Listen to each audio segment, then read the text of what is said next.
പുതിയൊരു ആരോപണവുമായി കോടിക്കണക്കിന് രൂപയുടെ അഴിമതി നടന്നിട്ടുള്ള അല്ലെങ്കിൽ നടന്നു എന്ന് പറയുന്ന ആരോപണം ഉന്നയിച്ചുകൊണ്ട് മാത്യു കുഴൽനാടൻ MLA ഒരു പുതിയ ആരോപണം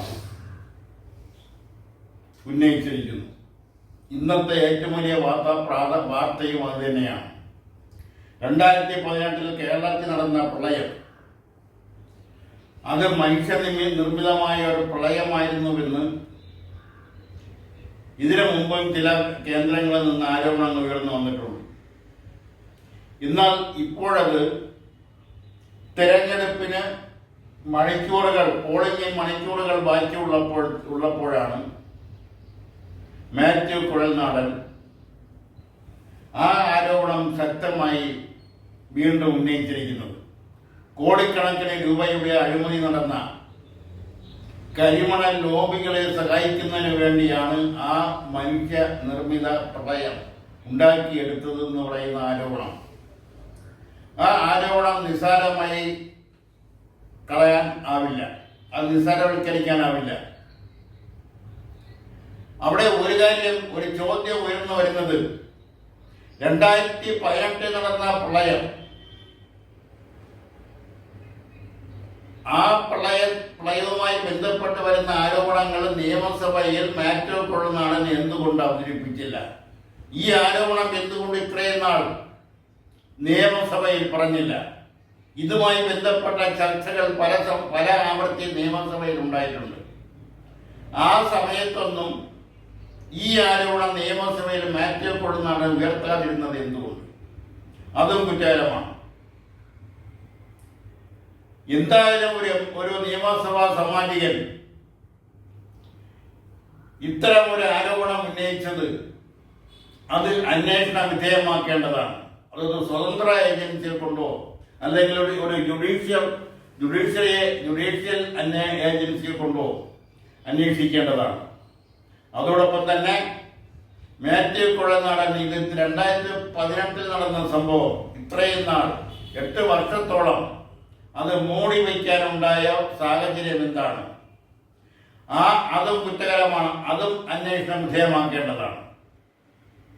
അതിൽ എന്തെങ്കിലും കഴമ്പുണ്ടോ, എന്തെങ്കിലും വാസ്തവം ഉണ്ടെങ്കിൽ അത് അന്നേ വെളിപ്പെടുത്തേണ്ടത്, അന്നേ ആരോപണം നിയമസഭയിൽ ഉന്നയിക്കേണ്ടതും എഴുതി നൽകേണ്ടതുമൊക്കെയായിരുന്നു.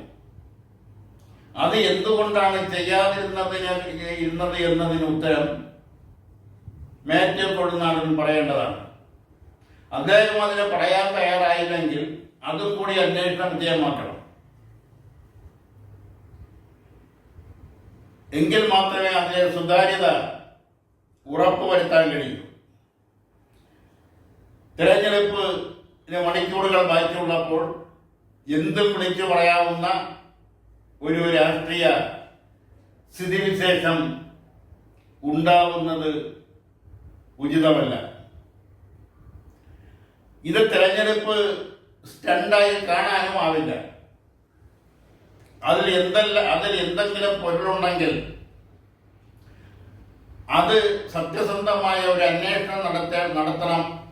അതിന് ഒരു ജുഡീഷ്യൽ അന്വേഷണം തന്നെയാണ് വേണ്ടത് എന്നാണ് അക്കാര്യത്തെക്കുറിച്ച് ജനങ്ങളുടെ മുന്നിൽ വെക്കാനുള്ള ഒരു നിർദ്ദേശം, അല്ലെങ്കിൽ സർക്കാരിന്റെ മുന്നിൽ വെക്കാനുള്ള ഒരു നിർദ്ദേശം.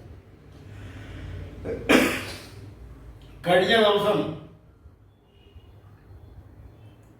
2 മുഖ്യമന്ത്രിമാർ, ഒന്ന് കേരള മുഖ്യമന്ത്രി ശ്രീ പിണറായി വിജയൻ, മറ്റൊന്ന് കർണാടക മുഖ്യമന്ത്രി ശ്രീ രേവന്ത് റെഡ്ഡിയും അങ്ങോട്ടും ഇങ്ങോട്ടും പറഞ്ഞ ചില വാചകങ്ങൾ, അത് ഒരു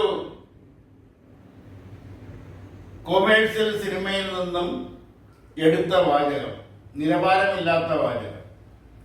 അത് ആദ്യം പറഞ്ഞത് കർണാടക മുഖ്യമന്ത്രിയാണ്. രണ്ടാമത് അതിന് മറ്റൊരു രീതിയിൽ മറുപടി നൽകിയത് കേരള മുഖ്യമന്ത്രി ശ്രീ പിണറായി വിജയൻ. രണ്ടും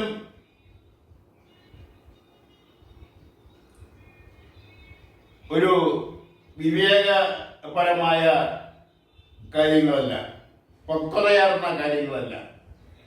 പ്രത്യേകിച്ചും രണ്ട് മുഖ്യമന്ത്രിമാരുടെ ഭാഗത്ത് നിന്നത് ഉണ്ടാവാൻ, ആദ്യം പറഞ്ഞത് കർണാടക മുഖ്യമന്ത്രിയാണ്, രണ്ടാമത് പറഞ്ഞത് കേരള മുഖ്യമന്ത്രി. അത് കർണാടക മുഖ്യമന്ത്രിയുടെ ഭാഗത്ത് നിന്ന് ഒരിക്കലും ഉണ്ടാവാൻ പാടില്ലാത്തതായിരുന്നു. കർണാടക മുഖ്യമന്ത്രി അത് പറഞ്ഞതുകൊണ്ടാവാം കേരള മുഖ്യമന്ത്രി അതിന് മറുപടി എന്നോണം മറ്റൊരു രീതിയിൽ അതിന് മറുപടി നൽകിയത്. രണ്ടും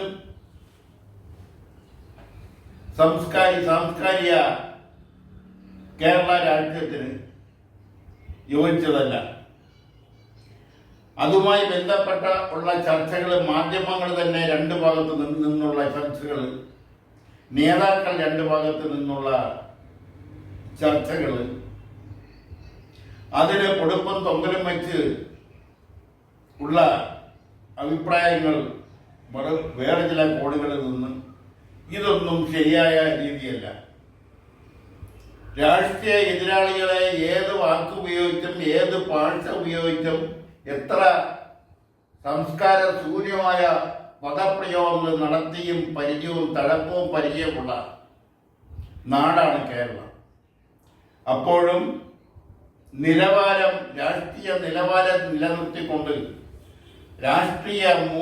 മൂല്യാധിഷ്ഠിത രാഷ്ട്രീയത്തെ കൈവിടാതെ മൂല്യാധിഷ്ഠിത രാഷ്ട്രീയത്തിൽ നിന്നുകൊണ്ടാണ് അങ്ങോട്ടും ഇങ്ങോട്ടും ആരോപണങ്ങളും പ്രത്യാരോപണങ്ങളും നേതാക്കൾ ഉന്നയിക്കാറുള്ളത്. അതിലെ വാസ്തവമുള്ള ആരോപണങ്ങൾ ഉണ്ടാവാം, വാസ്തവമില്ലാത്ത ആരോപണങ്ങൾ ഉണ്ടാവാം, അർത്ഥ സത്യങ്ങളായ ആരോപണങ്ങൾ ഉണ്ടാവാം, പൂർണ്ണമായും അസത്യങ്ങളായ ആരോപണങ്ങളും ഉണ്ടാവാം. പക്ഷെ അതെല്ലാം കാണേണ്ടുന്ന രീതിയിൽ കാണാനുള്ള ബുദ്ധി, രാഷ്ട്രീയപരമായ അറിവ് കേരളത്തിലെ ജനങ്ങൾക്ക് എന്നും ഉണ്ടായിരുന്നു. അതാണ് പലപ്പോഴും വോട്ടായി വരുന്നതും അത് വരുന്ന 5 വർഷം ആര് ഭരിക്കണമെന്നതിനെ കുറിച്ചുള്ള തീരുമാനങ്ങൾ കൈക്കൊള്ളുന്നു. ഈ കാര്യം തിരിച്ചറിയാഞ്ഞിട്ടല്ല ഇത്തരം വില കുറഞ്ഞ പദപ്രയോഗങ്ങൾ നടത്തുന്നത്. അത് അണികൾക്ക്, പ്രവർത്തകർക്ക് ആവേശം പകരുമെങ്കിലും അതിനകത്തുള്ള സുതാര്യത ചോദ്യം ചെയ്യപ്പെടും. അതുകൊണ്ട് തെരഞ്ഞെടുപ്പിന് മണിക്കൂറുകൾ ശേഷിക്കവേ വാക്കുകൾ, പദപ്രയോഗങ്ങൾ, വാചകങ്ങൾ പ്രത്യേകിച്ചും നേതാക്കൾ ഉപയോഗിക്കുമ്പോൾ അത് ജാഗ്രതയോടെ വേണം എന്നാണ് ഈ അവസരത്തിൽ കേരളീയ ദർശന് ഒരു മുന്നറിയിപ്പ് എന്ന നിലയിൽ, ഒരു നിർദ്ദേശം എന്ന നിലയിൽ മുന്നോട്ട് വയ്ക്കാനുള്ളത്.